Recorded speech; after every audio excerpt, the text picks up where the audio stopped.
que cumpla con los prometidos, que es la devolución.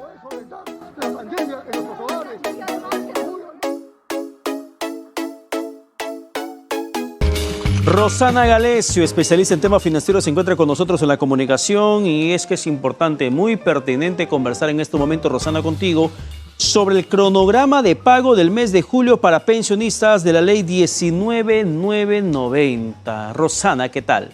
Buenas noches. Pedro, un placer. Buenas noches.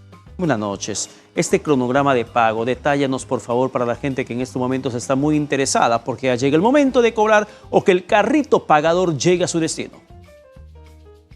Sí, bueno, empieza el 7 de julio hasta el 12 de julio con la primera letra del apellido paterno, ¿no? De la A a la C el 7, de la D a la L el 10 de julio, de la M a la Q el 11 de julio y de la R a la Z el 12 de julio.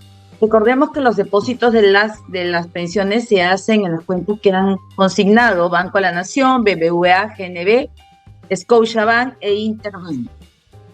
Después de eso vienen los de convenios internacionales, 13 de julio, y posteriormente los pagos a domicilio del 14 al 26 de julio. O sea, se termina con el pago de pensiones días antes de los 7 de julio, ¿no?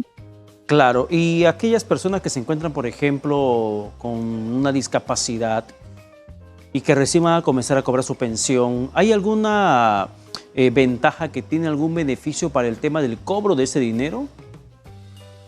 Bueno, tendrían que estar inscritas para el cobro a domicilio, porque tú puedes hacer el trámite para el cobro a domicilio y deberías hacerlo, si ya sabes de esta discapacidad, por ejemplo, estos días creo que serían importantes antes del 7 para terminar, ojalá con suerte de que ya estén inscritos para que puedan cobrar a domicilio. Por otro lado, también recordemos que siempre lo decimos, que los pagos también se pueden hacer, o sea, en realidad son en modalidad a cuenta, en depósito en cuenta o pago a domicilio, cualquiera de los dos. Y yo puedo ir a las ventanillas del banco o al cajero con mi tarjeta, no necesito ningún tipo de intermediario para hacer eso, ¿no? Lo puedo hacer directamente. Pero, ¿cómo evitar estas colas en los bancos para que los pensionistas cobren su dinero, donde lamentablemente muchas veces son presas de estafadores, Rosana? Lo que pasa, Pedro, que ahí, lamentablemente, yo he estado en la puerta del Banco de la Nación y van personas muy mayores solas que no tienen idea cómo utilizar la máquina del cajero automático y prefieren hacer la cola desde las 6 de la mañana para que les atienda una persona en ventanilla. Entonces, eso genera esta sobrecarga de atenciones, porque en verdad, si pudieran utilizar el cajero automático, podrían ir a partir de la fecha, cuando les toca, en el momento, en los días que es, y van a encontrar su dinero ya abonado. Sí, es una situación de que las personas mayores necesitan ser atendidas por otra persona y buscan ese contacto, hacen preguntas, también reclaman a veces o hacen algunas recomendaciones o sugerencias. Entonces, lastimosamente, por eso creo que se tiene un poquito los días de los apellidos, pero por ejemplo, hay uno de los tramos de la D a la L, de la M a la Q, que se va a generar una... ¿no?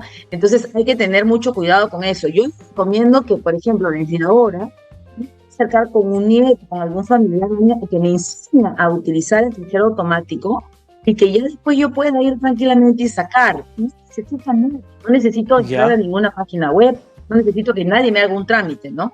Ya, y es que mucho, por ejemplo, usan el cronograma, si estás entre la M y la Q, con tu apellido paterno, sí. El cronograma te dice que te depositan el martes 11 de julio. Y el martes 11 de julio, sí, todos aquellos que están con el apellido paterno de la M, entre la M y la Q, están haciendo cola o están yendo al cajero. Cuando realmente, claro, sí, cuando realmente el dinero podrían cobrarlo después del 11, el 12, el 13, el 14, sí, el 15, claro, cuando mejor así les parezca, porque esa plata se va a sus cuentas bancarias. Sí, no es que tú el 11 te depositan y el 12 te lo van a quitar porque no lo retiraste. No, a partir del 11 ya te toca, pero lamentablemente siempre es porque está teniendo un contacto con personas, con adultos mayores. Entonces, el adulto mayor requiere ese contacto directo con la persona de ventanilla, ¿no? Entonces, por eso se les pone al menos un cronograma, porque, Pedro, cuando no había cronograma, tú veías colas de 4 o 5 cuadras del Banco de la Nación. Claro, y sí, es importante dar esta información, que las fechas solamente son orientativas de qué día les van a depositar. No es que posterior a la fecha ya no van a poder cobrar. Te depositan el 10, perfecto, vete el 11, el 12, el 13, el 14. O tienes, por último, tienes tu tarjeta y puedes hacer un consumo probablemente a través de la tarjeta. que es otra opción también. Pagar algunas cosas, porque como una tarjeta de débito pueden pagar también algunas cosas que necesiten. Y sobre todo, una recomendación importante, porque recordemos que eso es previo a fiestas patrias. Así como ingresos que están en Francia, personas que no están tantísimo, tenemos el tema de la falta de seguridad en la ciudad. Entonces, en el momento en que los inescrupulosos están mucho más atentos a los ingresos que puedan tener las personas para caer en actos delictivos. Entonces, hay que tener como cuidado, porque imagínate, por una pensión que golpeen a un adulto mayor, o que le hagan algún daño, o que le quiten su poco dinero, es terrible, ¿no? Así es. Por favor, Rosana, yo quiero salir de ese tema del cronograma que nos queda bastante claro. Quiero reiterar, viernes 7 de julio, pensionistas con apellido paternos que inicien con la letra A y la C, es la fecha de depósito. Lunes 10 de julio, pensionistas con apellido paternos entre la D y la L. Martes 11 de julio, aquellos apellidos paternos que empiecen entre la M y la Q. El miércoles 13 de julio, pensionistas con apellido paternos entre la R y la Z. ¿Qué otra fecha, qué otro dato del cronograma me estoy olvidando, Rosana? Internacionales y pensionistas de 25 van para el 14, el 14 de julio y del 14 Rosana, vamos a retomar la comunicación porque hay una distorsión en la señal de telefonía.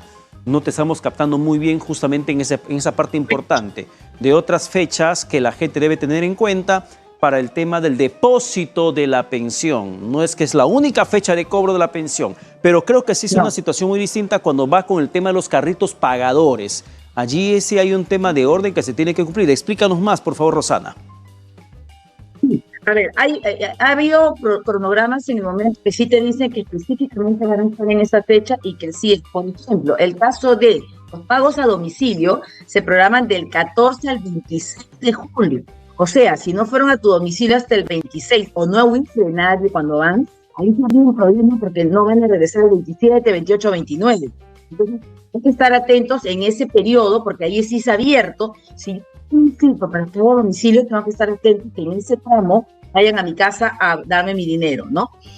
Perfecto. Rosana, entonces, saliendo de ese tema, yo quiero aprovechar la comunicación contigo para hablar sobre ese tema del anuncio de reforma de pensiones que tanto revuelo viene causando y que, dicho sea de paso, Perú no es el único lugar donde se viene debatiendo esto. En Colombia lo vienen haciendo, en Chile también lo vienen haciendo, porque son países que comparten similar sistema pensionario privado y público como el nuestro.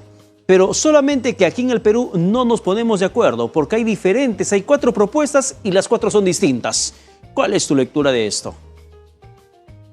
Bueno, a ver, yo creo que es importante mencionar que en el caso de la reforma que está considerando el Ejecutivo, no está hablando de eliminar ningún programa de pensiones o sistema de pensiones como tal, sino de que los dos caminen, pero que encuentren un mecanismo uniforme entre ellos, ¿no?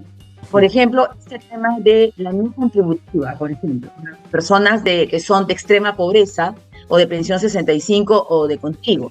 Entonces, creo que se está buscando un panorama de ayudar a aquellos que no voy a poder de ninguna manera yo generar una pensión y que el Estado me la genere. La semicontributiva también busca de alguna forma colaborar con cierta parte. Lo que producir, Pedro, hoy es complicado de mencionar es el tema de los independientes, por ejemplo, que ya lo hemos hablado, y que hacerle atractivo que quieran participar en un sistema de pensiones, va a tener que haber algún mecanismo que los invite a eso, o que vincule con las informaciones tributarias que se tengan, porque el decir va a ser obligatorio puede tener algunos vacíos. Y por otro lado también está el tema de la captación de los jóvenes a partir de los 18 años, lo que hablábamos. Garantizar en nuestro país un empleo y un empleo dependiente con beneficios sociales como tal, ¿no? Porque las personas prefieren, y sobre todo después de la pandemia, estar, por ejemplo, por recibo por honorarios o de alguna otra forma que llamamos el subempleo, porque casualmente no quieren descuentos, quieren recibir un neto. Entonces, si yo no quiero descuentos, tengo 20 años, 19 años, voy a colaborar una pensión cuando lo veo tan lejano. Creo que también hay un tema cultural y social en nuestro país que es un poco complicado de cambiar esa idea que tenemos, ¿no?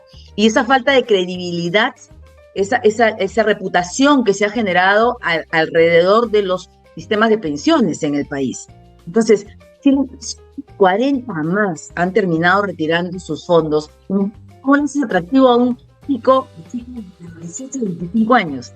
Y además que no necesariamente tienen trabajo, porque hay una gran cantidad de jóvenes que terminan una carrera técnica y que no tienen un trabajo digno, lo que tienen un subempleo. Entonces, creo que ahí hay ciertos mecanismos que se van a tener que trabajar con mucho detalle y muy minuciosamente a la hora del reglamento, del procedimiento, ¿no? Que sea atractivo, no que sea, decirse que sea obligatorio, pero no una imposición que termine asustando al supuesto o al posible afiliado y que no termine aportando, ¿no? Perfecto, Rosana. Muchas gracias por la comunicación y por tus opiniones, que siempre son válidas e importantes recibirlas.